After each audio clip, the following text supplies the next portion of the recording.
आपण प्रार्थना करू. पवित्र पवित्र पवित्र पवित्र पवित्र हे आमच्या आकाश आणि पृथ्वीच्या निर्माण करत्या माझ्या महानप्रभू परमेश्वरा, दयाघ्या प्रथमता तुला उंचविते, तुला गौरवते, तुला मान मध्ये ते माझे बाप्पा. प्रभू प्रार्थना करते दयाघ्या आज दिवसभर सांभाळून तू तुझ्या गर्वासाठी या सायंकाळच्या समय आम्हा सर्वांना तू एकत्रित केलं. प्रभू तुझी नाला धन्यवाद माझे बाप्पा. प्रभू प्रार्थना करते तुला दास प्रभू परमेश्वरा सेवा करण्यासाठी आला असणं परमेश्वरा, त्याने तो विशेष प्रकारे आशीर्वादित कर प्रभू परमेश्वरा. तुझं पवित्र आत्म्याचं सहाय्य आणि मार्गदर्शन परमेश्वरा असू दे दयाघ्या. ते जे काही वचन पेरत माझ्या परमेश्वरा ते पेरलेल्या वचनाद्वारे परमेश्वरा आम्ही 60-80 पट नाही तर 100 पट देव माझ्या परमेश्वरा अशी तू कृपा आमच्यावर प्रदान कर प्रभू परमेश्वरा. इथे बसल्या सर्वांना प्रभू परमेश्वरा तो आशीर्वादित करता येतात. एवढी लहानशी नम्र विनंती देण्यात आला प्रभू येशू ख्रिस्त याच्या गोड आणि पवित्र नावाने केली म्हणून विनंती आहे. Praise the Lord.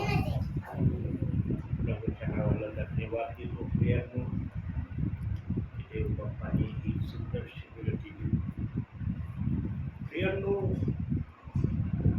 देव बाप्पाने ज्या अस्तित्वात आणलं त्याची आम्हाला माहिती आहे, बरोबर. पण जे देवाने अस्तित्वात आणलं नाही त्याची माहिती आहे का आम्हाला?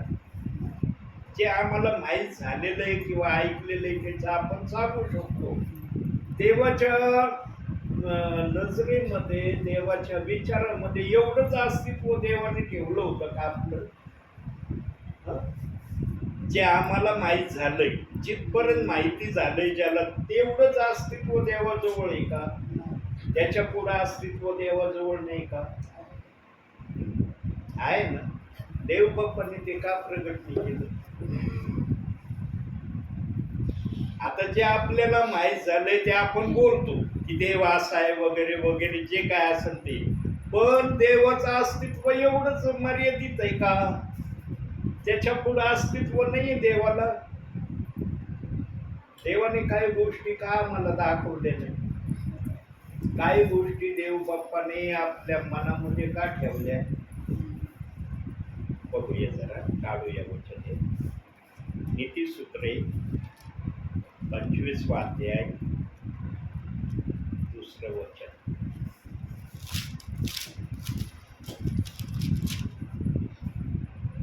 एखादी गोष्ट गुप्त ठेवणे यात देवाचे गौरव आहे, पण एखाद्याचा शोध लावणे यात राजांचे गौरव आहे. आणखी एक वचन बघू. कलसेकरांचं पत्र 1 अध्याय 26 वचन. 1 अध्याय 26 ना. जे रहस्य युगानुयुग पिढ्यानपिढ्या गुप्त ठेवलेले होते, परंतु आता त्याच्या पवित्र जनांना प्रकट झाले आहे, ते हे वचन होय. बघा, आता जो विचार स्टार्ट केला प्रभूने त्या विचाराला वचनातून दाखव. पहिल्या वचनात म्हणतो प्रभू माझ्या काही गोष्टी माझ्या गौरवासाठी मी त्या गुपित ठेवल्या. आणि दुसऱ्या वचनात सांगतो की जे युगानुयुग पिढ्यानपिढ्या गुप्त आहे त्याच्यातलं काही मी प्रगट करणार आहे. देवबाप जे विचार सुरू करतो ना बोलण्याचा, त्याचा देखील पुरावा देवबाप वचनाने दाखवतो. म्हणून आत्म्याने आलेल्या सेवकाजवळ आत्म्याचा निरोप आहे, तो बुद्धीचं सांगत नाही. पण आज म्हणतात ना, एक मराठीत म्हणे, एखाद्याचं नाव लांडगा पडलं ना, तो कितीही चांगला बनण्याचा त्याने प्रयत्न केला, चांगला झाला तरी काय ना लांडगा हो. आणि मग वचनातही काही जणांनी सेवकांसाठी तसं केलंय. बघूया आता वचनातून. प्रेषितांची कृत्ये 20 अध्याय 29 वचन. 20 अध्याय 29 वचन. 29 ना.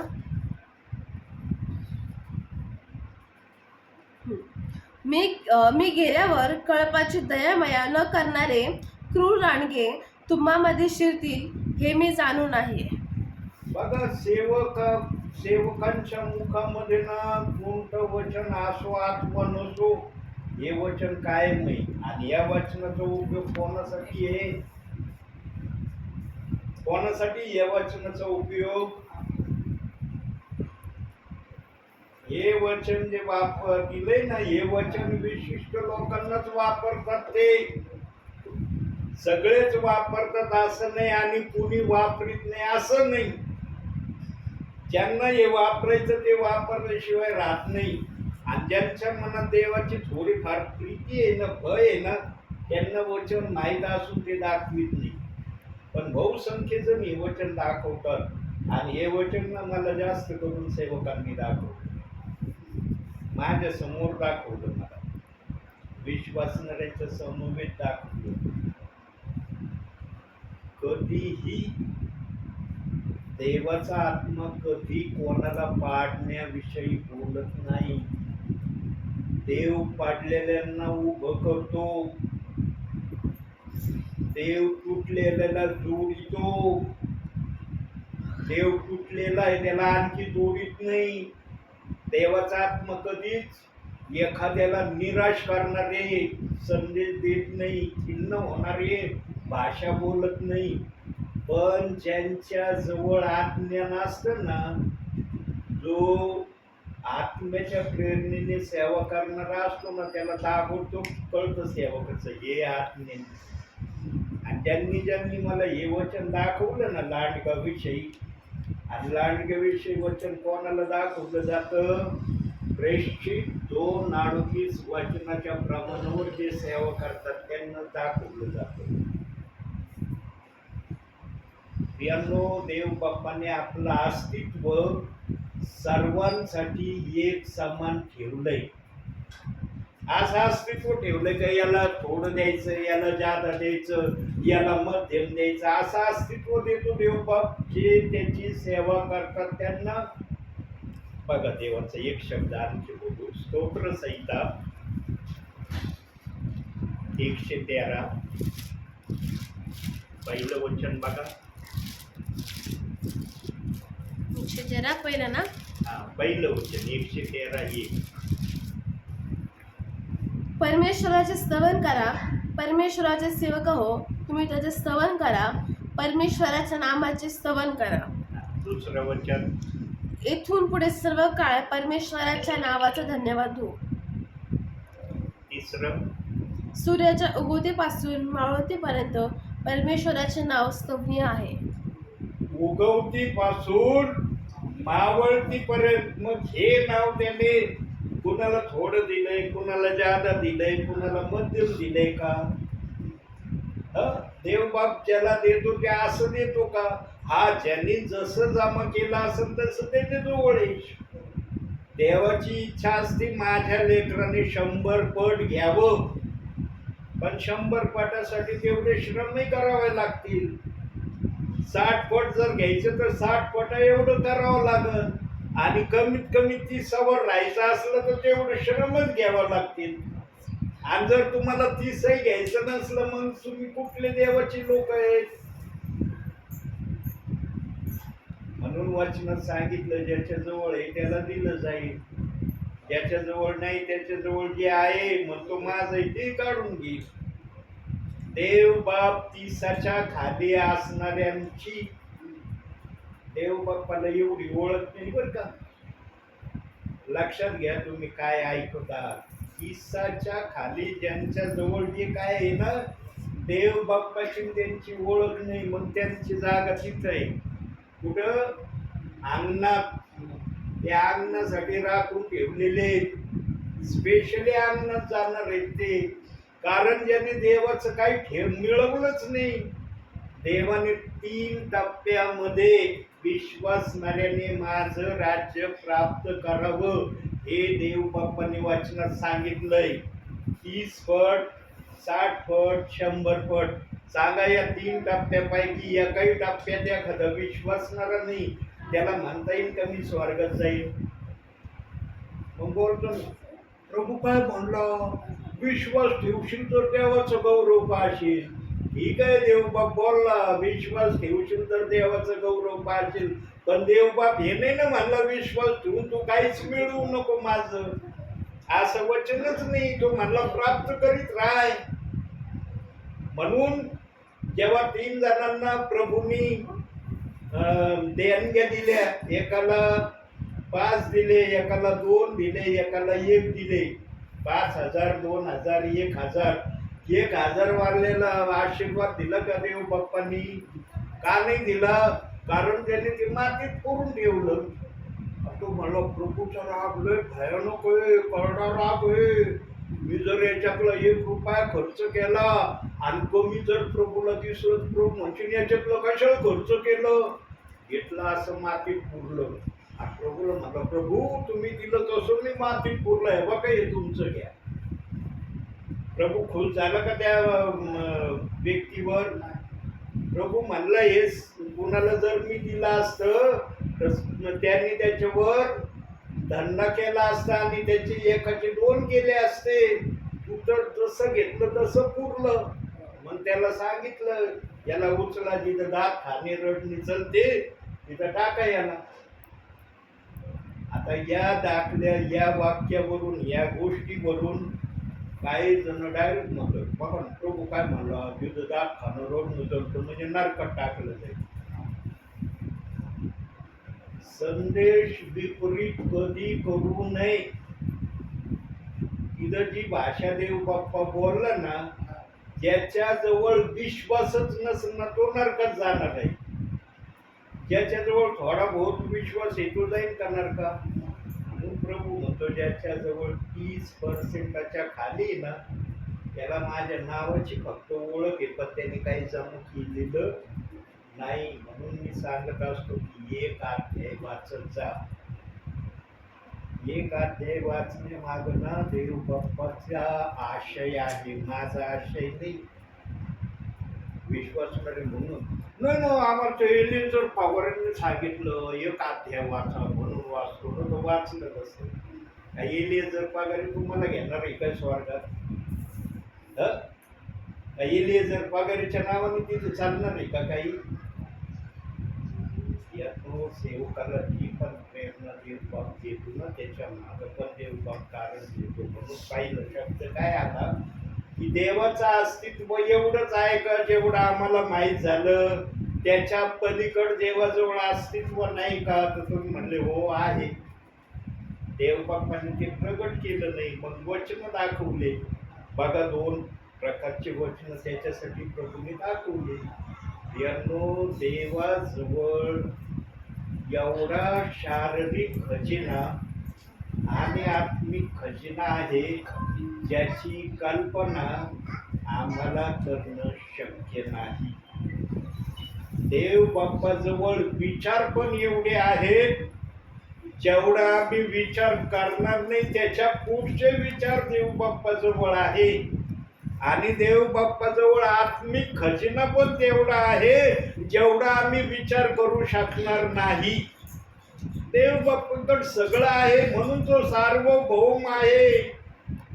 त्याने स्वतःला सार्वभौम हे नाव जे दिलंय हे यासाठी दिलं की माझ्या जवळ जे आहे ते कोणाजवळ नाही.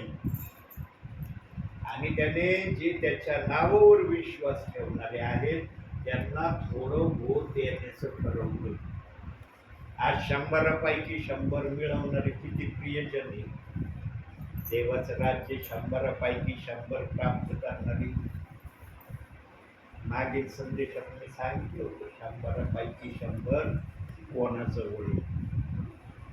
आठवतं कोणाविषयी बोललो होतं पवित्र आत्मा? 100पैकी 100 कोणाजवळ आहे. संदेशही टाकला होता मी आणि संदेशातही बोललो होतो. जे दिवसातून 7 घंटे किंवा 12 घंटे प्रेयर करतात ना ते 100पैकी 100% त्यांच्या जवळ आहे. 60% वाले कोण आहेत? जे वेळेचा दशमून 2 तास 40 मिनिटं देतात देव बाप्पाला, ते 60% वाले आहेत.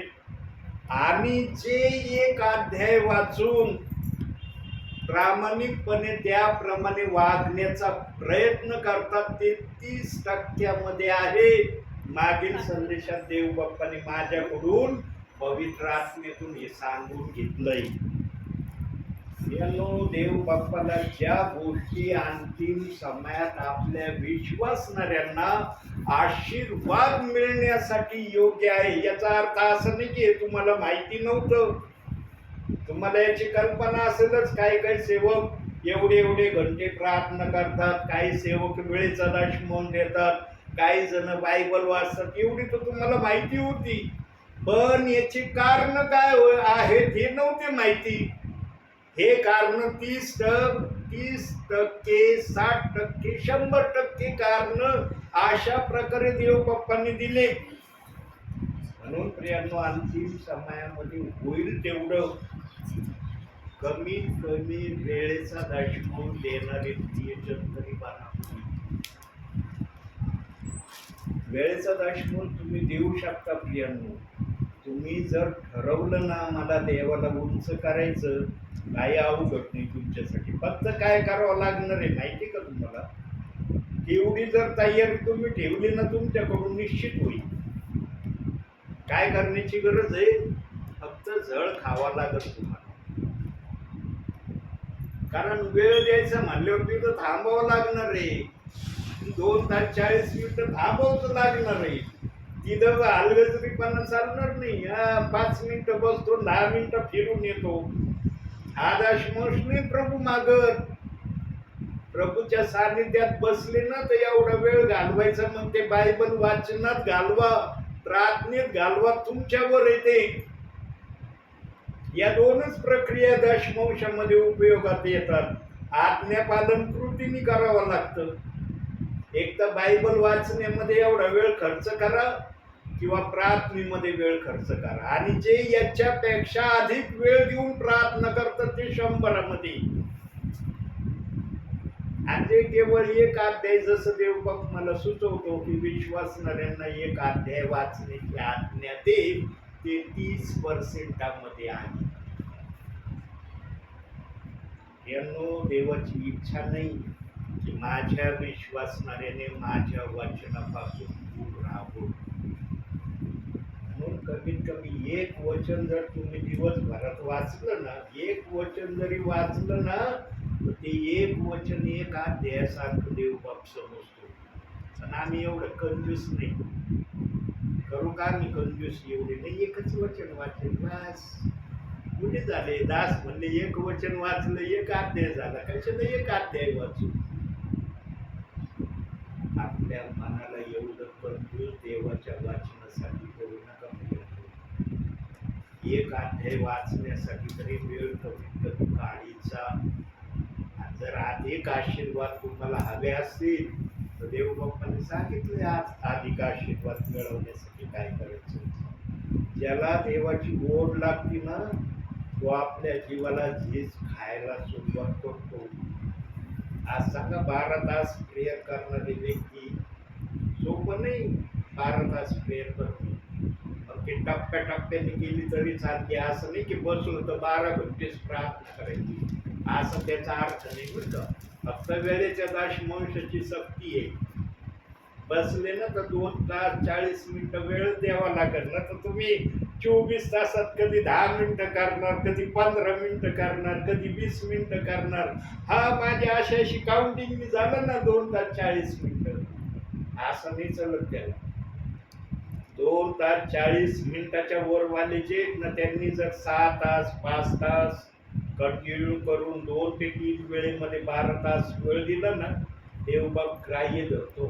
कारण देवबाप्पा का ग्राह्य धरतो माहितीये? कारण देवबाप्पाने मनुष्याला शाप दिलाय.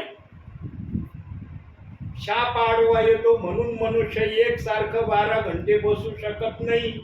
त्याला काम करण्याचा शाप दिलाय. आदमाला म्हणलं होतं, आईचं भेटत होतं ना आदम खायला, आता नाही भेटायचं. शेतात जावं लागल, मशागत करावं लागल, जमिनीला साफसूत्र करून पेरावं लागल, उगून त्याचं खळदळ केल्यावर मग खायला भेटल. आईचं भेटत होतं ना, बंद झालं. आता माझी आज्ञा मोडली सगळं बंद झालं. आता काम करावं लागेल तर खायला भेटल. म्हणून जे 12 तास प्रेयर करतात ना, त्यांनी एकसारखी 12 तास जरी वेळ नाही दिला, 3 टप्प्यामध्ये जरी 12 तासाचा वेळ त्यांनी दिला ना, देव बाप ते 12 तास ग्राह्य धरतो.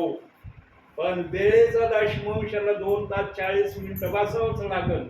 तिथं काही तडजोड नाही. 1 तास करीन आणि मग बाकीचं नंतर करीन, 40 मिनिटं मग परत 1 तास झालं माझं दशमांश. असं चालत नाही दशमांशाला. एक खटीच बसावं लागेल. म्हणून जे काम धंदा करतात ना, त्यांना फक्त रात्रीचा सुपिरियर वेळ आहे. रात्रीचा सुपिरियर वेळ आहे.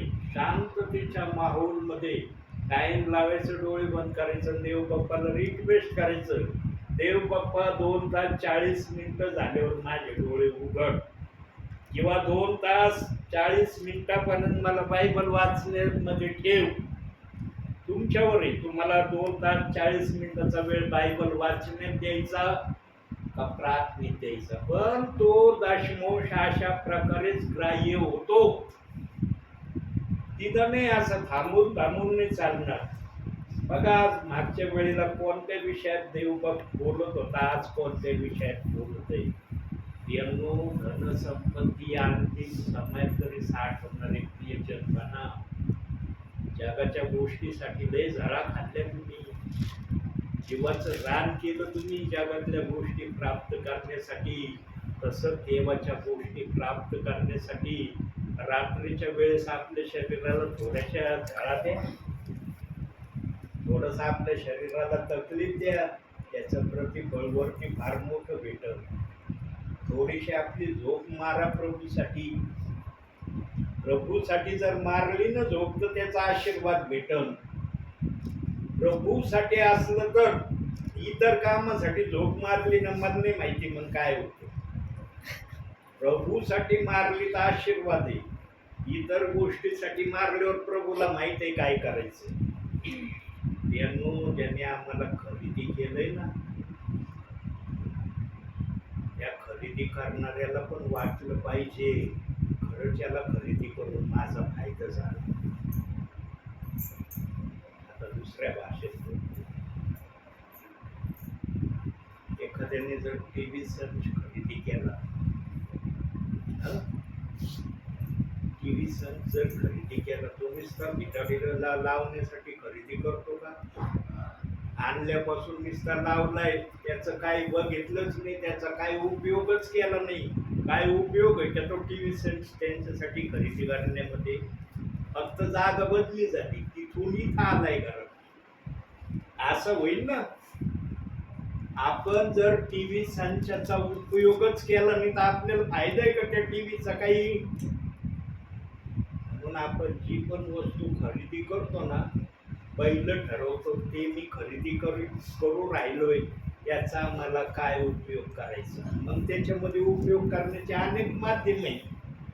खेळाच्या माध्यम आहेत, धारावाहिकाचे माध्यम आहेत, स्पोर्ट्सचे माध्यम आहेत, आणखी काय काय माध्यम, समाचाराचे माध्यम आहेत, निरनिराळ्या बाबी. जो पण टीव्ही संच खरेदी करतो ना, तो टीव्ही संचचा काही ना काही उपयोग केल्याशिवाय राहत नाही. माझ्या पण घरामध्ये टीव्ही संच आहे. असं नाही की माझ्या घरात टीव्ही संच नाही, मी सेवक आहे म्हणून माझ्या घरात टीव्हीच नाही असं नाही. माझ्या घरात टीव्ही आहे, पण मी समाचारासाठी जास्त उपयोग करतो टीव्हीचा. कमीत कमी 1 ते 1.5 तास मी समाचार पाहिल्याशिवाय राहत नाही. कारण आपल्याला समाचाराच्या माध्यमातून पण काही गोष्टी ज्या आपल्याला प्रत्यक्षरित्या फिरून माहिती होत नाही, ते टीव्ही चॅनलमुळं आपल्याला कळू शकतं. आणि एखादी घटना जर फार महत्वाची असली तर त्याचा आपल्याला भावी काळात उपयोगही होतो. कसा उपयोग होतो? संदेशामध्ये सांगण्यासाठी उपयोग होतो. आता बघा, मागील काही दिवसापूर्वी मी ऐकलं, टीव्ही सर्चवर ऐकलंय बरं का, बातम्यामध्ये ऐकलंय, 2032ला मुंबईवर फार मोठं संकट येणार आहे असं टीव्ही चॅनलने सांगितलं. 2032 बर का. आणि इतकं मोठं संकट येणार आहे मुंबई करता. आणि टीव्ही चॅनलने सांगितलं मुंबई मुंबई पर बहुत बड़ा संकट आने वाला है. मुंबईवर फार मोठं संकट येणार आहे 2032 मी टीव्ही चॅनलला ऐकलं. जो समाचार ऐकतो काही गोष्टी ध्यानात ठेवण्यासारख्या असतात. या जगामध्ये काय गतिविधी होणार आहे. आणि आणखी एक बातमी ऐकली होती मी टीव्हीवर की वर उपग्रहामधून कोणता तरी एक लघुग्रह तेजनी पृथ्वीकडे येते. आणि ज्या पण जागेवर तो लघुग्रह पाडणार आहे पृथ्वीचा काही भाग फार नेस्त नाबूद होणार आहे असं टीव्ही चॅनलवरूनच मी ऐकलं. समाचाराच्या माध्यमातूनही आम्हाला काही गोष्टी समजतात की या पृथ्वीवर काय होणार आहे किंवा काय येणार आहे. म्हणून समाचार ऐकणं वाईट नाही प्रिय. मी समाचार ऐकतो कारण आपल्याला सगळ्या गोष्टीची माहिती ठेवणं आपल्यासाठी गरजेचं आहे. सेवकाला तर याची गरज आहे कारण सेवक 4 ठिकाणी संदेश सांगणारा असतो. म्हणून त्याला 4 ठिकाणी 4 अनुभव माहिती असणं गरजेचं असतं. आपला हा विषय नाही परंतु आता टीव्हीचा विषय निघाला म्हणून जो पण टीव्ही खरेदी करतो उपयोगासाठी खरेदी करतो ना. उपयोगासाठी खरेदी करतो ना. कधीच आणून ठेवण्यासाठी टीव्ही खरेदी करतात का. तसं यानो देव बाप्पाने जर आम्हाला खरेदी ते केलंय तर काय उपयोगासाठीच खरेदी केलंय ना. का असंच खरेदी केलंय आम्हाला. यानो देव बाप्पाजवळ जे विचार आहेत देव बाप्पाजवळ जे बोलणं आहे त्या बोलण्याला कुणी आपल्या शब्दाने प्रकट करू शकत नाही. देवाच्या आत्म्याने दाखवल्याशिवाय कोणालाही कोणती गोष्ट सांगता येणं संभव नाही. आणखी एक वचन बघू. स्तोत्र संहिता 102:17 बघा तिथं काय म्हणतोय प्रभू.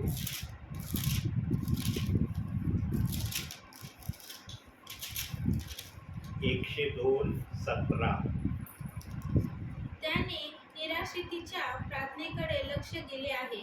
त्याची प्रार्थना त्याने तुच्छ मानली नाही. निराश्रितांच्या प्रार्थनेकडे लक्ष दिलंय. बऱ्याच जणांना निराश्रितांच्या प्रार्थनेकडे लक्ष दिलं कळत नाही बरं का. नाही समजत त्यात. निराश्रितांच्या प्रार्थनेकडे लक्ष दिलं. ज्यांच्या मनामध्ये काही आशा राहत नाही ना पण मी करतोय प्रार्थना. दुसऱ्या भाषेत आशाहीन प्रार्थना ज्याला म्हणतात ना त्या व्यक्तीला निराश्रितांची प्रार्थना देव बाप्पा म्हणतो. देव बाप्पाने काय सांगितलं. अविश्वासानं मागू नका. पण ज्यांचा अविश्वासही निघून गेलाय ना अविश्वास पण त्यांनी ठेवला नाही ते निराश्रितांमध्ये मोडतात. आणि त्यांची प्रार्थना देवबाप म्हणतो मी कधी तुच्छ मानणार नाही. कधी त्यांच्या प्रार्थनेला मी वाईट म्हणून संबोधणार नाही. ती ऐकून मी मग ते काय मागतात त्याचे ते त्यांना माहिती. देवबाप निराश्रित कोणालाही ठेवू इच्छित नाही. पण ज्याला वाटतं ना मी निराश्रित आहे त्यांना पण देवाने आशा ठेवली की तुझ्यासाठी पण आशा आहे माझ्याकडं. फक्त विश्वासू राहा आणि विश्वासाने माझ्यामध्ये चल. म्हणून ईशू आपल्या भावी काळामध्ये आजारी लोकांना काय विचारायचं एकच बात. तुझा विश्वास आहे का मी तुला बरं करू शकतो. जो म्हणायचा प्रभू माझा विश्वास आहे लगेच प्रभू म्हणायचं तुझ्या विश्वासाने तुला बरे केले आहे. प्रियांनो निराश्रित आम्ही आमच्या जीवनात व्हावं हे देव बाप्पाला माहित. निराश्रित व्हावं हे देव बाप्पाची इच्छा नाही. पण जर एखादा निरीश्वरांसारखं प्रभूमध्ये जीवन जगण्याचा प्रयत्न करतो आणि तो जर प्रार्थना करतोय तर देव बाप म्हणतो मी तुझी प्रार्थना ऐकणारा देव आहे, तुच्छ नाही मानणार तुझी प्रार्थना. कारण त्याने स्वतःला काय नाव दिलं हे देव बाप्पाला प्रथम माहित असतं. देव बाप्पाला कळत नाही का यांनी काय स्वतःचं नाव ठेवलंय? निरीश्वरित म्हणजे आशा नसलेला. काही जीवनामध्ये राहिलं नाही माझ्या, मी काही करू शकत नाही, माझ्याच्याने काही होणं संभव नाही असं जे ठराव करतात आणि प्रार्थना का व्हायना चला मी प्रभूमध्ये निदान प्रार्थना तर करू, त्यांच्या प्रार्थना देखील देवबाप ऐकणारा आहे हे देवबाप्पाला त्या ठिकाणी प्रमाणित करायचं. म्हणून देवबाप्पाने एक शब्द ठेवलाय, एखाद्याच्या मनामध्ये निरीश्वरित हा शब्द येऊ नये म्हणून देवबाप्पाने पण आपल्या समयामध्ये देवबाप्पाला दिसलं असेल की काही विश्वासणारे निरीश्वरितांसारखे माझ्या नावामध्ये चालण्याचा प्रयत्न करतील, त्यांना आशा देण्यासाठी एक शब्द बायबलमध्ये ठेवलाय. कोणता ठेवला पाहूया आपण. योहान शुभवर्तमान 14वा अध्याय 18वे वचन.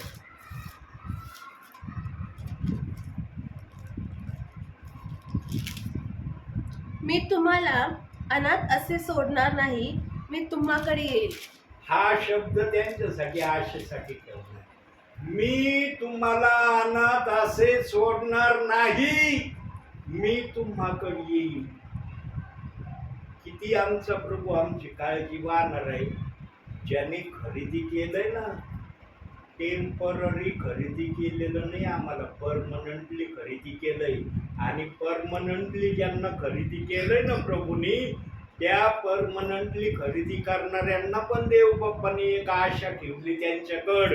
30%, 60%, 100% माझ्या नावाने काहीतरी तुम्ही प्राप्त करणारे बना.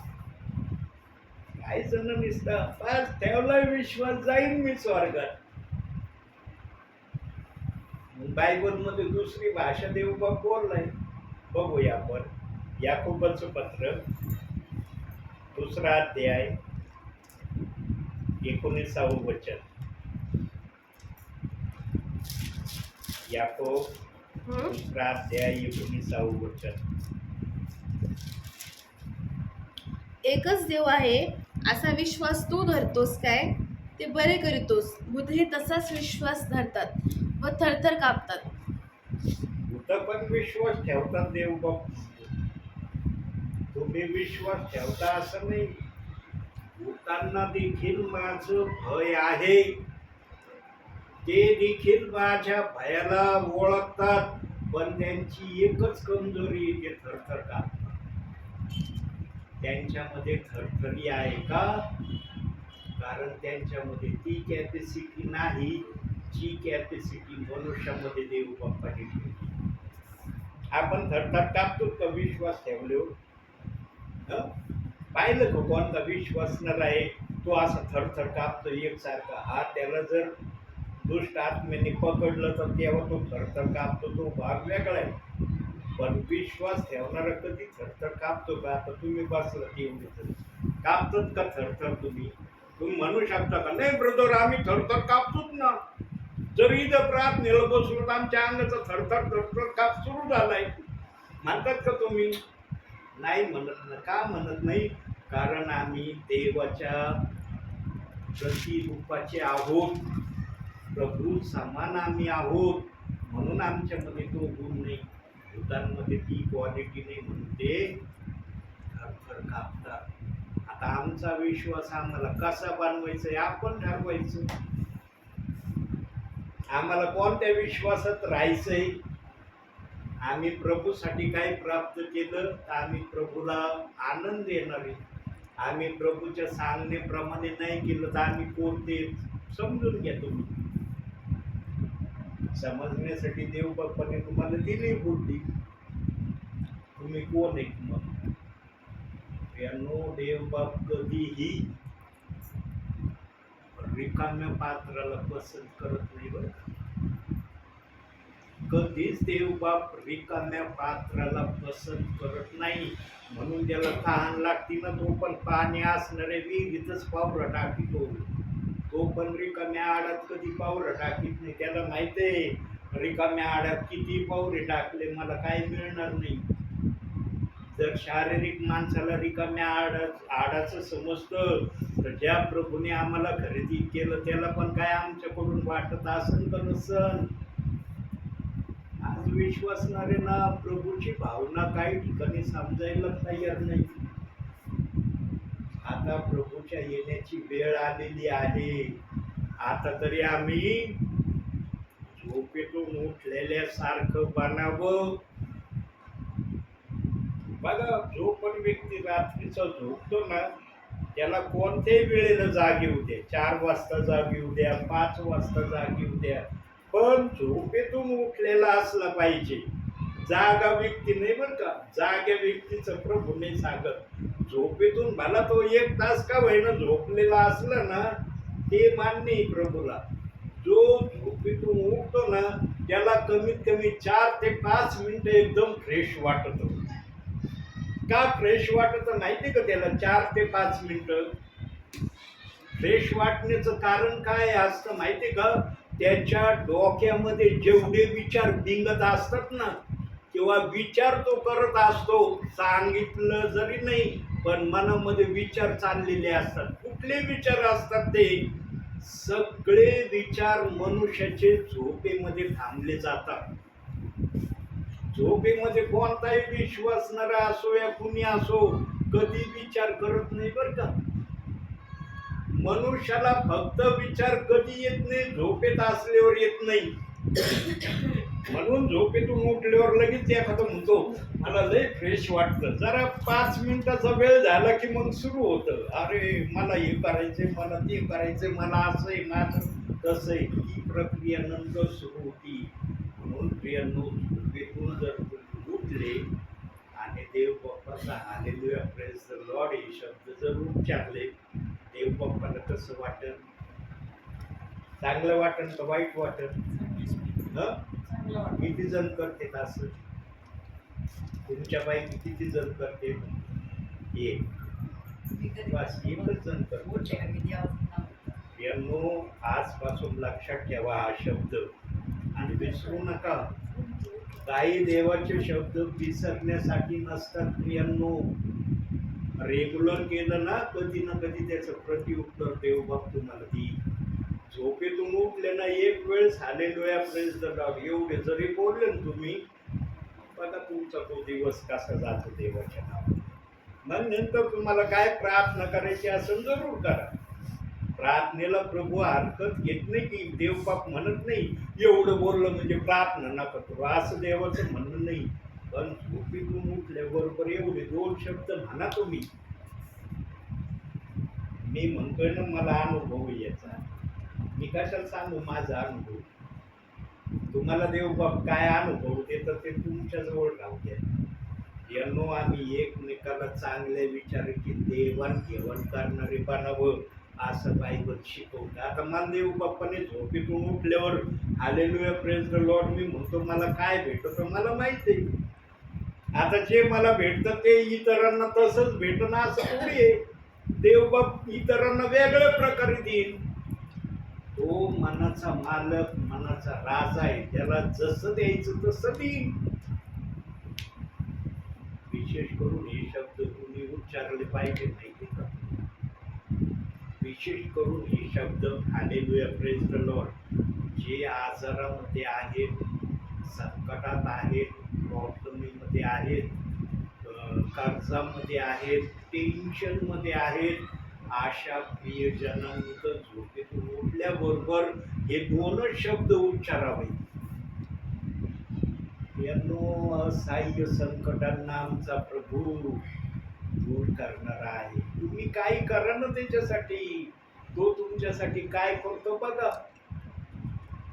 म्हणून म्हणतात कोणी 1 पाऊल जर चाललं ना प्रभूमध्ये, तर प्रभू त्याच्यासाठी 100 पाऊल चालतो. याचा अर्थ काय? तुम्ही जर प्रभूला एका गोष्टीने संतुष्ट केलं ना, तर देव बाप तुमचे जीवनातले 100 संकट दूर करील. हा त्याचा रिअल अर्थ आहे. तेव्हा आज विश्वासणारे काही जण करत नाही, म्हणून आडत असलं तर पाहू येतील. संदेशाचा अर्थ असा नसतो बर का, नुसते घ्यायचं बायबल आणि त्याचे धाड धाड धाड धाड हे वचन ते वचन ते वचन ते वचन हे सांगणं संदेश नसतो. विचाराच्या माध्यमातून जास्त करून देव बाप आपल्या विश्वासणाऱ्यांना बांधवान करतो. मग देव बाप्पाजवळ एकच विचार नाहीये, जसं वचन असेल तसे विचार येतात. देव बाप्पाचा आत्मा जशी सुरुवात करील तसं तो सांगण्याचा प्रयत्न करतो. सेवकाला काहीच माहिती नसतं तुम्ही काय बोलणार आहे, फक्त 5 वचन माझ्याजवळ आहे. नाही असं नाही, माझ्याजवळ काही नाही असं मी पण म्हणत नाही. फक्त 5 वचन आहेत याचा अर्थ हा संदेश नाहीये. वेगवेगळ्या पुस्तकातून 5 वचन मी घेतले, त्याच्यातले 2 वचन मी सांगितले, 3 वचन बाकी. 2 वचन सांगितले, 3 वचन अजून देव बाप बोलला नाही, मी तुम्हाला सांगितलं. काही ना काही सेवकाजवळ असणं पण गरजेचं आहे. तुम्ही थोडं जमा करा, देव बाप अधिक देईल. पण तुम्ही काहीच घेऊन नाही आले प्रभूच्या दरबारात किंवा कोणत्या परिवारात, रिकामे आले, काय पवित्र आत्मा देईल तुम्हाला? पवित्र आत्मा जर म्हणलं तू काय जमा केलं, सेवक जर म्हणला नाही मी काय जमा नाही केलं, मी फक्त तुझं नाव घेतोय ना आलोय, कसं वाटेल देवाला? यानो देव पण अपेक्षा करतो. याचा अर्थ असा नाही की सेवकाने जमा करायचं, तुम्ही काही नाही करायचं. तुम्हाला पण एक गोल्डन संधी आहे. देव बाप्पाजवळ हा गोल्डन संधी आहे. फक्त तुम्ही त्या गोल्डन संधीमध्ये उतरता का नाही याची वाट देव बाप पाहतो. काय गोल्डन संधी आहे बघा. आज मी आल्याबरोबर ऐकलं, आमच्या सुनीताताईंनी सांगितलं, अंकलांनी सांगितलं, आमच्या आंटींनी सांगितलं. मी बाळ झोपलंय तेव्हा मी 10 मिनिटे याने अगोदर आज पास्टर अंकल येणार आहे, पगारी पास्टर म्हणले का नाही मला नाही माहिती, पगारी अंकल येणार आहे. त्यांना विश्वास नाही वाटला ते म्हणे जा दे बोलतोय. 4 ते 5 वेळेस ही मुलगी म्हणली पगारी पास्टर येणार आहे, 10 मिनिटाच्या आत मी आलो. आल्याबरोबर हे मला म्हणायला लागले आमची नात आहे ना, तुमचं नाव आता 10 मिनिटापूर्वी घेतलं, इतको खंबीरतेने बोलत होती आमची नात, म्हणे पगारी पास्टर येणार आहे. यांनो मी नेहमी तुम्हाला सांगतो ना, 1 ते 10 वर्षापर्यंतचे जे पण मुलं आहेत ते देवाच्या सानिध्यात असतात. त्यांच्या मुखातून जे शब्द बाहेर पडतात ना प्रियांनो, त्या शब्दाप्रमाणे देवबाप करणारा आहे. हा लहान मुलं चुका करतात, नको त्या गोष्टी करतात. ते का करतात? कारण त्यांना समज नाही म्हणून करतात. त्यांना समज आपण करतो का अशा काही गोष्टी जे लहान मुलं करतात? आपण का नाही करत? कारण आपल्याला समज आली. त्यांना समज नाही, पण त्यांच्या मुखातून जर एखादं वाक्य गेलं ना जे आपल्याला वाटत हे नाही होणार राव, हे काय माझं लेकरू काही बोलतंय, तुम्ही जे नाही म्हणणार ना तेच होणार. म्हणून लहान मुलाच्या मुखातून जे पण शब्द निघते हे फक्त येण्याविषयी नाही, एखाद्या कामाविषयी म्हणा किंवा कोणत्या आता जीवनामध्ये निरनिराळे गोष्टी. काही एकच गोष्ट आहे का सेवक येणार आहे एवढंच काम दिलंय का लहान लेकरांना देव बाप्पानी? एखादा व्यक्ती जर कोणतं काम बाहेर करायला निघाला, लहान मुलगा जर म्हटलं ना पप्पा तुमचं ते काम होणार आहे, समजून घ्यायचं ते काम होणार आहे. किती अवघडातलं अवघड काम असू द्या, तुमचं किती मोठा प्रॉब्लेम असू द्या, लहान मुलगा जर म्हणलं ना तुमचं ते काम होणार आहे, 100% समजायचं होणार आहे. कारण ती वाणी देव बाप्पाची आहे. फक्त बोलणारा लहान मुलगा हे मान्य आहे, पण वाणी देव बाप्पाची ती. त्या लहान मुलाला कुणी नाही सांगितलं हे बोल, हे कुठून बोलतं? देव बाप्पा त्यांना कळवतो म्हणून बोलतो. म्हणून देव बाप्पाच्या सानिध्यामध्ये 1 ते 10 वर्षाची मुलं आहेत. 10 वर्षापर्यंतच्या 11 वर्षापासून मग त्याला थोडं थोडं थोडं थोडं समजायला सुरुवात होती. म्हणून लहान मुलांच्या मुखातून जे पण शब्द निघतील ना, त्या शब्दाला कधीही तुच्छतेचे शब्द समजू नये. लहान मुलगा जर म्हणलं ना तुम्ही चाललात ना तिकडं, ते काम नाही होणार, नाहीच होणार तुमचं काम. तुम्ही बघा याचा अनुभव घेऊन. लहान मुलगा म्हणलं ना तुम्ही चालले तिकडं, ते काम नाही होणार, नाहीच होणार तुमचं. तुम्ही किती प्रयत्न करा. मुलाच्या मुखातून जो पण शब्द नकारात्मक निघो सकारात्मक निघो, त्याप्रमाणेच होणार. नकारात्मक शब्द कुठं असतात माहितीये का? जिथं देवाचं भय नसतं, वचन नसतं, तिथं नकारात्मक असतं. जिथं देवाचं भय वचन असतं ना, तिथं नकारात्मक नाही सकारात्मक असतं. म्हणून आपल्या परिवारामध्ये नकारात्मकाला जागा द्यायची का सकारात्मकाला जागा द्यायची हे प्रत्येकाने ठरवायचं. आणि प्रत्येकाला देव बाप्पाने बुद्धी दिलेली समजण्यासाठी काय करायचं काय नाही करायचं. आणि याचा पर्याय देव बाप्पाने सांगितला, 24 तासात एक अध्याय वाचा. काय देव बाप चुकीचं सांगतोय का? आज काही विश्वास नव्हे, बहुसंख्य विश्वास नव्हे, एक अध्याय देखील वाचत नाही वाचित. काही जण वाचतात प्रामाणिकपणे, ज्यांना गोडी लागली ना ते एकापेक्षा अधिक काही अध्याय वाचत असतील, तो भाग वेगळा. पण काही जण असे आहेत ते एक अध्याय देखील वाचत नाही. यांना अंतिम समयात निदान काहीतरी देव प्रसन्न होईल, देव खुश होईल तुमच्याकडे पाहून, असं करण्याचा प्रयत्न करा. देवाचा सेवक तुम्हाला उत्साही करण्यासाठी येतो, तुम्हाला निराश करण्यासाठी नाही येत. बघा आता आणखी एक शब्द बघू, काढूया नीतिसूत्राचा वाटा. 3रा अध्याय काढू, 25वं वचन बघा. 3रा अध्याय 25वं वचन. तू अकस्मात आलेल्या धोक्याला भिवू नको, दुष्टांची आड आली तरी भिवू नको. तू आकस्मित आलेल्या संकटाला घाबरू नको. हा शब्द कोणासाठी आहे? हे जे वाक्य प्रभू बोलला वचनातून, हे कोणासाठी? मुख्यत्वे करून हे वाक्य सर्वांसाठी नाही. वचन सर्वांसाठी आहे, पण त्याच्यातल्या काही जणांसाठी हे वचन नाही. ते काही जण कोण आहेत माहिती? जे प्रभूच्या भयात राहत नाही, जे शास्त्रात राहत नाही, जे प्रार्थनेत राहत नाही, त्यांच्यासाठी हा शब्द नाही. जे या प्रकारामध्ये राहतात त्यांच्यासाठी प्रभूने आश्वासनाचा शब्द दिलाय. आकस्मिक संकट आले तरी भिवू नको, दुष्टाची धाड आली तरी घाबरू नको. आमचा प्रभू हर किंमत मध्ये आपल्या लेकराला वाचवण्याची क्षमता ठेवतो आणि त्यांनी पुरावा दिलाय. बघूया जरा वचनातून.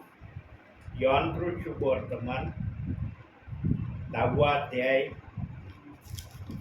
11वं वचन.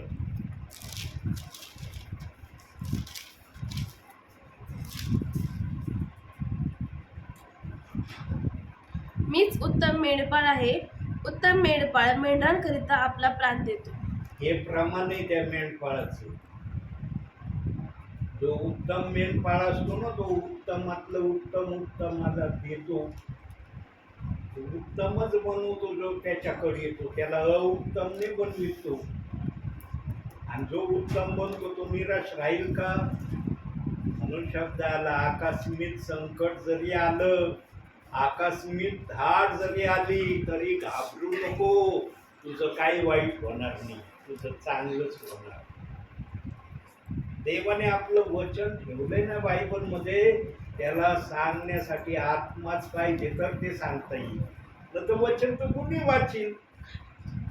आकस्मित आलेल्या धोक्याला घाबरू नको, हे कुणी वाचेल. पण कोणता धोका? आणि धोका आला तर वाचन कसा? देवाशिवाय कोणाला सांगणं संभव नाही. म्हणून देवाच्या भयामध्ये राहणारे बना, देवाला आवडणाऱ्या गोष्टी करणारे बना, आणि देव बाप तुमच्याकडून काय अपेक्षा करतो ते समजून घेणार मन आपलं बनवा. तर प्रभू मध्ये चालणं तुमचं आशीर्वादाचं होईल. जो तो प्रभू मध्येच आहे का नाही? कोणी म्हणतं का मी प्रभू मध्ये नाही? पण किती जण प्रभूच्या सांगण्याप्रमाणे आहेत? जे प्रभूच्या सांगण्याप्रमाणे आहेत त्यांच्यासाठी शब्द आहे, तू आकस्मित आलेल्या धोक्याला घाबरू नको.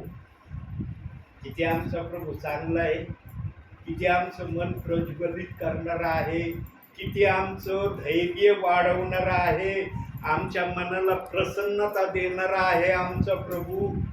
अनुभव घेऊन पहा परमेश्वर किती चांगला आहे. हा शब्द यासाठी प्रभूंनी बायबल मध्ये ठेवलाय.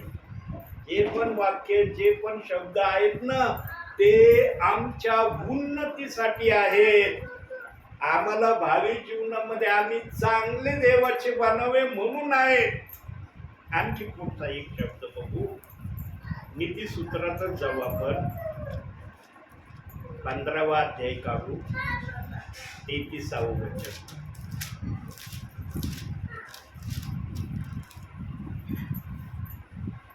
परमेश्वराचे भय हे सुज्ञतेचे शिक्षण होय, आधी नम्रता मग मान्यता. बघा, पहिला शब्द आला परमेश्वराचे भय हे सुज्ञतेचे शिक्षण होय. एखाद्याला जर सुज्ञ व्यक्ती बनायचं असेल ना, त्याने आपल्या जीवनात भय धरलं पाहिजे. मग शारीरिक जीवनात पण भय धरणं गरजेचं आहे बरं का. केवळ आत्मिक जीवनात भय धरणं गरजेचं आहे असं नाही. बघा, आम्हाला काही गोष्टीचं शारीरिक जीवनामध्ये भय. कोणतं भय? मुख्यत्वे करून माझं कॅरेक्टर खराब होऊ नये, आहे का नाही भय आम्हाला? आपलं कॅरेक्टर चांगलं राहावं म्हणून आपण वाईट गोष्टी करतो का? आहे का नाही त्याचं भय? म्हणजे विश्वासणाऱ्यांना कधी कधी वाटतं फक्त आत्मिक जीवनात भय धरणं, शारीरिक जीवनात भय नाही धरलं तर चालून जातं. दुसरं भय काय असतं? माझी इज्जत खराब होऊ नये, आहे का नाही? त्याला आपली इज्जत प्यारी. कुणी म्हणतं का मला माझी इज्जत प्यारी नाही? शारीरिक जीवनामध्ये पण भय धरणं गरजेचं आहे प्रियांनो. आत्मिक जीवनात तर आहेच आहे, पण शारीरिक जीवनामध्ये पण आम्ही भयाने चाललं पाहिजे. आणि या गोष्टीला जर आमच्या जीवनामध्ये ठेवायचं असेल तर आम्ही सुज्ञतेने वागण्याचा प्रयत्न केला पाहिजे. जे चांगलं आहे तेच करायचं, जे वाईट आहे ते वर्ज्य करायचं. जे वाईट वर्ज्य करू, आम्ही सुज्ञतेमध्ये आहो हे आम्हाला कळेल. जर आम्ही वाईटाला वर्ज्य केलं नाही तर आम्ही सुज्ञतेमध्ये राहणार नाही. आणि मग पुढं म्हणतो आधी नम्रता मग मान्यता. देवाला नम्र लोक अगोदर मान्य पाहिजे. नम्रता त्याच्यात असली पाहिजे, तेव्हा देव त्याला मान्यता देतो. त्याच्या हर कामामध्ये त्याला यश प्राप्ती घडवून देतो.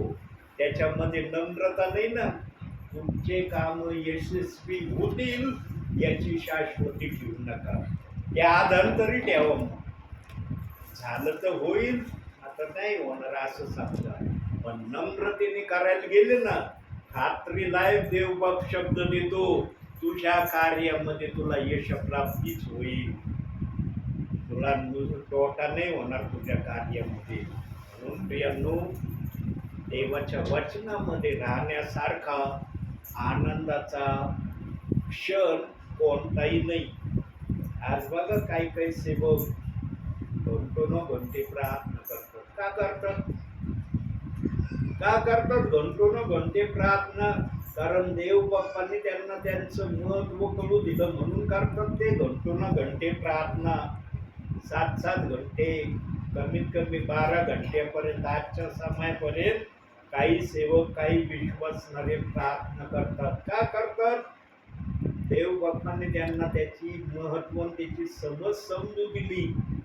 आम्हाला समजली ना, आम्ही पण करू, पण आम्ही त्या पद्धतीचं बनणं गरजेचं आहे. स्वतःला वळण लावणं गरजेचं आहे. म्हणून जुन्या विचाराचे लोक म्हणतात बरं का, मला जुन्या विचारांच्या लोकांचे ना काही काही शब्द फार आवडतात. काय म्हणतात जुन्या विचाराचे लोक माहिती? जगामध्ये करायला गेलं ना कोणतीच गोष्ट असंभव नाही, फक्त करण्याची तयारी तुमच्यात पाहिजे. काय असंभव नाही, पण तुमच्यात करण्याची तयारी नाही ना, मग तुम्हाला सगळं अवघड आहे. यांनो, जुन्या विचाराचे काही काही शब्द फार, आजही ते शब्द त्याच पावर मध्ये आहेत ज्या पावर मध्ये त्यांच्या मुखातून आम्ही ऐकतो. ते शब्द घटले नाही, त्याचा पावरही कमी झालेला नाही. काही काही शब्द आहेत, आता मला एवढंच एक शब्द देव बाप्पाने आठवून दिलाय, पण अनेक शब्द आहेत जुन्या विचारांची, आणि ते नेहमी बोलतात. यांनो, आमच्या जवळ प्रत्येक गोष्टीचा अनुभव असावा. बायबलचा अनुभव सर्वात प्रथम आमच्या जवळ पाहिजे. हे आहे तर आमचं जीवन आहे. बायबल आहे तर आम्ही, बायबल नाही ना आमच्या जीवनाला काही अर्थ नाही. का आता मला म्हटलं होता प्रभू, माझे आज्ञा पाळ, तू माझ्या बरोबर राहशील, असं वचन बायबल मध्ये दिलं नाही. आदामाच्या काळात होतं का बायबल?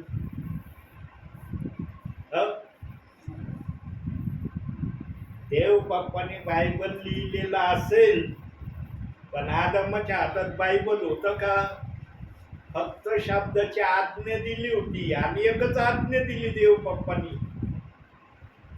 आदाम एक आज्ञा देव बाप्पाची पाळू शकला नाही. एक माहिती ना आज्ञा? काय आज्ञा दिली होती?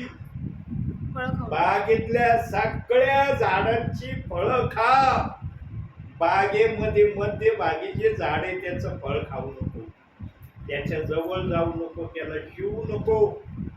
एवढीच एक आज्ञा दिली होती ना, पाळली का आदामानी? तेव्हा देवाने पाहिलं ना, यांनी एक आज्ञा नाही पाळली. मग देव बाप्पाने ठरवलं, आता मी जे बायबल तयार केलंय ते मनुष्याला देईन. म्हणून हे बायबल आज आमच्या जवळ आहे. आदामाने जर ती आज्ञा पाळली असती तर माहित नाही आम्हाला बायबल भेटलं असतं का, आणि आम्ही जगातही आलो असतो का नाही आम्हाला माहिती नाही. कारण देव 1000 वर्ष राहण्यासाठी चालला होता पृथ्वीवर. बायबलमध्ये सांगितलंय का नाही? बघूया जरा वाचनातून. 2 पेत्र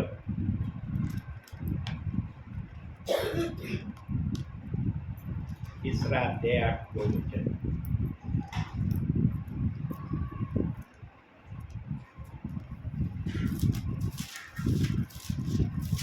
पेत्र 3 अध्याय 8 वचन. 8 ना? तरी प्रियजन हो, एक गोष्ट तुम्ही विसरू नका की प्रभूला एक दिवस 1000 वर्षासारखा आहे, आणि 1000 वर्ष एका दिवसासारखी आहे. एका दिवसासारखे आहे. म्हणजे प्रभू पण या पृथ्वीवर फार दिवस राहायला आलेला नव्हता. पण सैतानाला माहित होतं की प्रभूला एक दिवसाचं अनेक दिवसामध्ये राहण्यासाठी काय मला करावं लागल, आणि ते सैतानाने येथील भागीत केलं. तर प्रभू एक दिवसाच्या पुढे या पृथ्वीवर राहायलाच आला नव्हता. आम्ही कोणत्या काळात आलेले प्रियजन आहेत आमचं, आम्ही जे सध्या आहोत, आम्ही 7,000 वर्षाच्या कालावधीमध्ये आलेले प्रियजन आहे. कितव्या? 7,000व्या वर्षाच्या कालावधीमध्ये. आमचा कालावधी 7,000 वर्षाचा आहे. म्हणजे 6,000 वर्षाचा काळ लोटून गेलेल्यामध्ये आम्ही आहोत. प्रभू जर एक दिवसासाठी आला होता तर विचार करा, 5,000 वर्षाचे प्रियजन या जगामध्ये दिसले असते का? सैतानाने पण आपलं डोकं चालवलं, पाप केल्यावर काय होणार आहे. उगाच त्याने स्वर्गामध्ये देव बाप्पाला विनंती नाही केली, मला परमेश्वर होण्याचा अधिकार दे. उगाच नाही बोलला तो. परमेश्वराने त्याला परमेश्वर होण्याचा अधिकार दिला नाही. युद्धावर उतरला तरी प्रभू परमेश्वराने अधिकार दिला नाही. सैतानासमोर 8 अक्षर ठेवली, या युद्धात तू विजयी झाला ना तुला परमेश्वर करेल. सैतान विजयी झालंच नाही. देवाला माहित होतं हे विजयी होणारच नाही. निर्माता जो असतो ना तोच निर्माता असतो, दुसरा निर्माता बनू शकत नाही.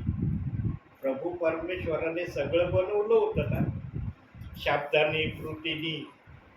पण त्याच्यामध्ये लुसिफर पण होता ना. लुसिफर हा ॲटोमॅटिक आला होता. म्हणून प्रभू म्हणला, तू माझा पुत्र आहेस, तुला मी घडवलंय. घडवणारा निर्माता असतो आणि घडलेला निर्मिती असतो. तुला परमेश्वर होता येणार नाही, पण त्याने ऐकलं नाही. सैतानामध्ये ऐकण्याचा गुण नाही. त्याच्या डिक्शनरीमध्ये ऐकण्याचा गुणच लिहिलेला नाही. आणि आमच्यामध्ये पण न ऐकण्याचा गुण आम्ही ठेवू नये ही देवाची इच्छा आहे. आणि आमच्यामध्ये न ऐकण्याचा गुण जर आमच्यामध्ये नसावा असं जर कोणाला वाटत असेल तर त्याने पवित्र शास्त्र वाचन करणं गरजेचं आहे. देवबाप ज्या पण गोष्टी सांगतो त्याला बायबलच्या पुराव्यावर येऊन थांबतो. म्हणून हे बायबल स्वर्गाचा 7-12 आहे. स्वर्गात जायचं असेल याला वाचा, देवबाप तुम्हाला दाखवेल रस्ता कसं जायचं. अख्ख्या सगळ्या गोष्टीची माहिती या बायबलमध्ये आहे. जे ध्यान देऊन बायबल वाचतील ना त्यांना समजेल. आणि यांना आता थांबणार आहे मी. एक वाक्य बोलतो. जीवनामध्ये कधीही एक वेळेस का होईना पूर्ण बायबल मी वाचन केलं नाही, अशा अनुषंगाने देव बाप्पाकडे जाण्याची तयारी करू नका. कमीत कमी मी माझ्या जीवनात एकदा का होईना बायबल वाचलं, एवढी तयारी करा. अंतिम समयात आपण आलेलो आहोत. काही जण म्हणतो अंतिम समय लागलो, आता काय उपयोग होईल, प्रभू कधी येणार आहे, आणि माझं बायबल नाही झालं वाचन तर कशाला वाचू. मग पूर्ण बायबल माझ्याकडून होईल गॅरंटी नाही, कारण प्रभू कधी येणार नाही. यांनो बायबल वाचन करत असताना प्रभू कोणत्याही समयाला आला ना तर प्रभू हे समजल की हा पूर्ण बायबल वाचण्याच्या तयारीत होता, पण माझा येणं झालं म्हणून याचं बायबल पूर्ण वाचन झालं नाही. देवबाप ग्राह्य धरेल की पूर्ण बायबल वाचण्याच्या तयारीतला हा विश्वासणारा आहे. पण त्यांनी मनातच ठरवलं नाही पूर्ण बायबल वाचण्याचं, त्याच्याविषयी काय म्हणून प्रभू म्हणून बायबल पूर्ण वाचा. ज्यांना वाचता येत नाही ना प्रियांनो, देवबापांनी त्यांना पण निराश ठेवलेलं नाही. हा कधी कधी ज्यांना वाचता येत नाही ना, ते प्रियजन मला बोललेले बरं का, फार निराशेचे शब्द त्यांनी कधी कधी बोलले. पण जे पण मला असं बोलले ना, देवाने त्यांच्या उत्साहाला वाढवण्यासाठी मला बोलण्यासाठी शब्द दिले. त्यांना वाचता येत नाही ना, त्यांचं बायबल वाचन काय माहिती का? काय त्यांचं बायबल वाचन आहे? ते जे काही संदेश ऐकतात ते त्यांचं बायबल वाचन. बघा, देवबाप वाचणाऱ्याला निराश करत नाही आणि न वाचणाऱ्यालाही निराश करत नाही. मग आता ज्यांना वाचता येत नाही ते काही एकच तऱ्हेचा संदेश ऐकतात का? सांगा. आता तुमच्या परिवारामध्ये केवळ मीच येतो का प्रार्थनेला? अन्य कुणी येतच नाही का? येत असतील ना निरनिराळे सेवक, दासी, ब्रदर, त्यांच्या मुखातून जे काय येतं ना, ते न वाचणाऱ्यांसाठी बायबल वाचण्यासारखं आहे. म्हणून संदेश आहे ना, वाचणारा व्यक्ती जेवढं ध्यान देऊन ऐकत नाही ना, जेवढं ज्यांना वाचता येत नाही ना ते ध्यान देऊन ऐकतात. मी लय ठिकाणी अनुभव घेतला या गोष्टीचा. ज्यांना वाचता येत नाही ना ते अतिशय लक्षपूर्वक ऐकतात, कारण त्यांना माहीत असतं मला वाचन करता येत नाही. पण ज्यांना वाचता येतं ना, काय नाही, मी बायबल कोणता अध्याय काढा मला वाचता येईल. पण वाचता येणाऱ्यांना ऐकणं हेच त्यांचं सर्व माध्यम असतं. म्हणून प्रियांनो, देवबापांनी ज्यांना पण घडवले ना, कोणालाच आशीर्वाद लेस ठेवलेलं नाही. सर्वांना आशीर्वाद द्यायचं ठरवलंय. फक्त आम्ही ते आशीर्वाद कसे घेतो हे आमच्यावर अवलंबून. इथं मात्र देवाने आपली सक्ती ठेवली नाही. तुला आशीर्वाद घ्यायचा का नाही घ्यायचं हे तू ठरवायचं. आणि त्यासाठी मनुष्याला ही आझादी दिली, काय करायचं काय नाही करायचं याचा अधिकार मी तुला सर्वस्वी देतो. जे प्रियजन प्रार्थनेला बसतात ते देवाचं ऐकणारे का नाही ऐकणारे? ऐकणारे ना. तुम्ही प्रार्थनेला बसला, तुम्ही ऐकणारे का नाही ऐकणारे? ऐकणारे ना. म्हणून आशीर्वाद या पण ठिकाणी या समयाला जगाच्या पाठीवर प्रेम चालली, जे काय प्रभूसाठी चाललंय ना, ते प्रियजन त्या आशीर्वादाच्या हकदार आहे. त्या आशीर्वाद त्यांची भूमी काढून घेणार नाही. आणखी एक शब्द बघू, शेवटचा शब्द राहिलाय माझा. नीतिसूत्रेच काढू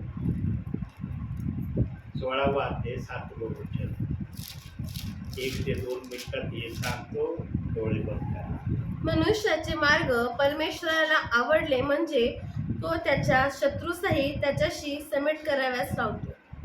त्यानो जो विश्वासणारा, जो सेवक भावी जीवनामध्ये या वचनाप्रमाणे प्रभूला आपल्या जीवनात करण्यासाठी तयार करतो ना, त्या विश्वासणाऱ्यासारखा, सेवकासारखा धन्य कुणी नाही. कोणताही शत्रू कोणाशी समेट असंच करायला येणार नाही प्रियांनो. बघा, तुमचं जर कोणाबरोबर तुम्ही बोलत नसली, होती का तुम्हाला त्यांच्याशी बोलायची इच्छा? किंवा जे तुमचे शत्रू आहेत त्यांना होती का तुमच्याशी बोलण्याची इच्छा? देवाचं वचन सांगतं, मला दोघांचे मार्ग जर आवडले ना, मी तुमचं समेट करून द्यायला समर्थ. कोणाला जोडवायचं कोणाला जोडवायचं नाही हे फक्त प्रभूच्या हातात आहे. आमच्या हातात काही नाही. कधी कधी मनुष्य म्हणतो मला सर्व काही करता येतो, तुला काहीच करता येत नाही. तू जर म्हणतो तुम्हाला सर्व काही करता येतं, तुला काहीच करता येत नाही. का करता येत नाही माहिती का? आता देवबाप जर असं बोललं तर का बोलणार? एखादा मनुष्य जगातच राहिला नाही, त्याला काय करता येईल? येईल का काय करता? यानो जगवणं देखील आमच्या देव बाप्पाच्या हातात आहे प्रत्येकाला. म्हणून आम्ही स्वतःचे नाही असं बायबल सांगतं. आम्हाला प्रभूने सर्वस्वी खरेदी केलंय आणि ज्यांनी खरेदी केलंय त्याच्या इच्छेवर आहेत आम्ही. पण ज्यांनी पण आम्हाला खरेदी केलं तो म्हणतो याच्याप्रमाणे वागा, याच्याप्रमाणे चला. आज किती जण चलते, किती जण वागते? त्यानो ख्रिस्ताचा स्वीकार करणं अवघड नाही, पण ख्रिस्ताप्रमाणे चलणं अवघड आहे. म्हणून देवबाप म्हणला विश्वास हा क्रिये वाचून निर्जीव आहे. देवाला पण क्रिया करणारे विश्वासणारे पाहिजे. आणि देव बाप्पाने तुमच्याकडे नजर आशेने लावली की हे प्रियजन क्रिया करणारे होऊ शकतात. आता तुम्ही खरोखर तसं देव बाप्पाला स्वतःला सादर करतात अथवा नाही करणार हे देव बाप पाहिजे तुम्हाला. तुम्ही तसं व्हावं म्हणून सेवक येतोय, तुम्हाला सांगतोय. न तर काही गरज आहे का मला तुमच्याकडे यायची?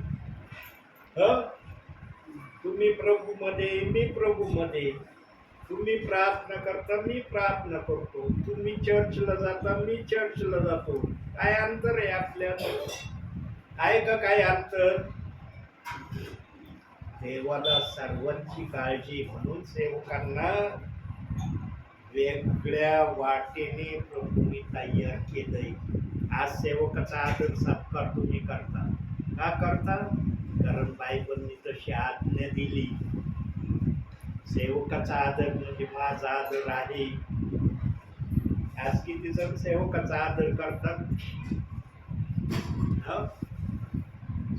थोडे करतात की काही जण करत नाही. जे प्रार्थनेला बसत नाहीत ना, प्रार्थनेला सेवक येतात दिसला दरवाजात, लगेच त्यांना कामाची आठवण होती. मला बरेच जण म्हणले ब्रदर मला फार जरुरी काम आहे, ते काम करून येतो. मला माहिती आहे गेलं नाही येणार नाही. मी ओळखून घेतो, देव मला दाखवून देतो हे गेलं नाही येणार नाही. आणि तसंच होतो. यानो धन्य ते प्रियजन जे प्रार्थनेला बसतात. लक्षात ठेवा. आणि प्रार्थनेला तेच जण बसतात ज्यांच्यात आत्मा आहे. आत्मा ज्यांच्यात नसेल तो बसणारच नाही. तो कारण देऊन निघून जातो. आता तुम्हाला कसं बनायचं तुम्ही ठरवा. कारण देणारं बनायचं का ऐकणारं बनायचं तुम्ही ठरवा. म्हणून मोशेने यहोशुआला सांगितलं होतं सगळं तुझ्या जवळ आहे, जीवन पण तुझ्या जवळ आहे, मरण पण तुझ्या जवळ आहे, आशीर्वाद पण तुझ्या जवळ आहे आणि शापही तुझ्या जवळ आहे. तुला काय घ्यायचं तू ठरव. पण शेवटी मोशे बोलला माझी इच्छा आहे तू जीवन निवडून. आणि मग यहोशुआने जीवन निवडून घेतलं. म्हणून यहोशुआला सूर्य थांबवता आला ना. थांबवता सांगितलंय नाही तर मी 2 वेळेस मला वाटतं सांगितलंय मी. सूर्य यहोशुआने थांबवला. का थांबला सूर्य? करोडो अंतरावर सूर्य होता. यहोशुआ जमिनीवरून म्हणला हे सूर्या आज सूर्यास्ताला जाण्याची तू घाई करू नको, मावळण्याची तू त्वरा करू नको, घाई करू नको, एका जागेवर स्थिर राहा. आणि सूर्याने तो शब्द ऐकला. करोडो अंतरावर सूर्य होता, पण यहोशुआ जमिनीवरून बोलला, सूर्याला ऐकायला गेलं. बघा, माणसाचा शब्द सूर्यापर्यंत पोहोचला. का पोहोचला? कारण देवाचं ऐकणारा तो होता म्हणून ऐकलं सूर्यानी. यहोशुआ देवाचं ऐकणारा नसतं तर सूर्यानी कधीच ऐकलं नसतं. सूर्य म्हणलं असतं, बोलत राहील, मी माझं काम करीत राहील, मला मावळायला जायचंय, मी काय जागेवर थांबणार नाही. गेला असता सूर्य मावळायला. देवाच्या सेवकामध्ये पावर असतो हे देव बाप्पाला सांगायचंय. देवाचा सेवक जे बोलन ना त्याप्रमाणे घडतं होतं.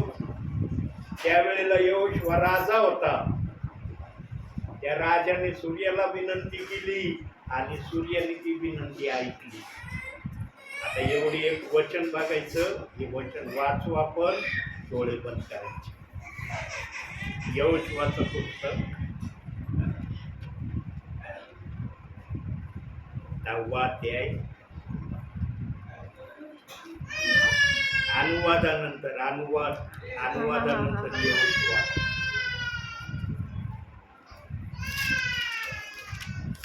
हम्म? 10वा अध्याय 10 ते 13 वचन. 9वा अध्याय 10 ते 13. हा. परमेश्वराने इस्रायलापुढे त्यांची गाळण उडविली. त्यांनी गिबोनापाशी त्यांची मोठी कत्तल करून बेतहोरोनाच्या चढावाच्या वाटेने त्यांचा पाठलाग केला आणि अजेका व मस्केदा येथपर्यंत ते त्यांना मारीत गेले. ते इस्रायलापुढून बेतहोरोनाच्या उतरणीवरून पळून जात असताना परमेश्वराने अजेकापर्यंत आकाशाहून त्यांच्यावर केलेल्या मोठाल्या गारांच्या वर्षावामुळे ते ठार झाले. इस्रायल लोकांनी तलवारीने मारले त्यापेक्षा जास्त लोक गारांनी मेले. परमेश्वराने अमोऱ्यांना इस्रायल लोकांच्या हाती दिले. त्या दिवशी यहोशुआ परमेश्वराशी बोलला. इस्रायलासमक्ष तो असे म्हणाला, हे सूर्या, तू गिबोनावर स्थिर हो. हे चंद्रा, तू आयलोनाच्या खोऱ्यावर स्थिर हो. तेव्हा राष्ट्राने आपल्या शत्रूंचे पुरे उसने पिढीपर्यंत सूर्य स्थिर झाला आणि चंद्र थांबला. याशाराच्या ग्रंथात ही कथा लिहिली आहे ना. सूर्य आकाशाच्या मधोमध सुमारे एक संपूर्ण दिवस थांबला. त्याने अस्तास जाण्याची घाई केली नाही. बघा प्रियांनो, त्याच्या अगोदरच्या घटना दाखवल्या प्रभूने की काय झालं होतं. यहोशुआ सूर्याला थांबण्या अगोदर इस्रायली लोकांचं काय होत चाललेलं होतं. जर सूर्य थांबलं नसतं तर इस्रायली लोकांचा पूर्णपणे पाडाव झाला असता. आमोरी लोकांनी इस्रायली लोकांना पूर्णपणे मारून टाकलं असतं आणि तशी प्रक्रिया होत चाललेली होती. म्हणून यहोशुआने सूर्याला म्हणला, आता ही प्रक्रिया आमची होऊ नये म्हणून तू थांब, म्हणजे आम्हाला यांच्याबरोबर युद्ध करायला सहाय्यता भेटल. कारण सूर्यास्ताचा वेळ होत चाललेला होता.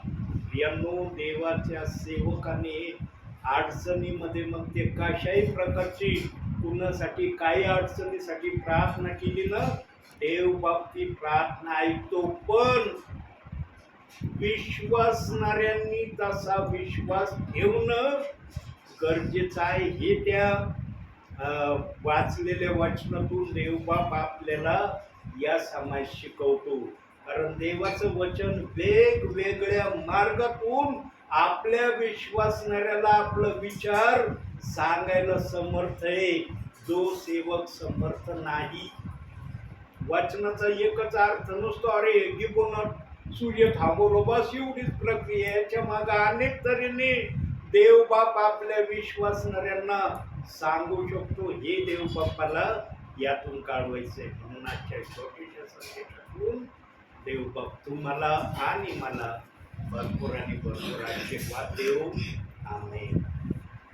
किरण दादा प्रार्थना करतील. बंद करू.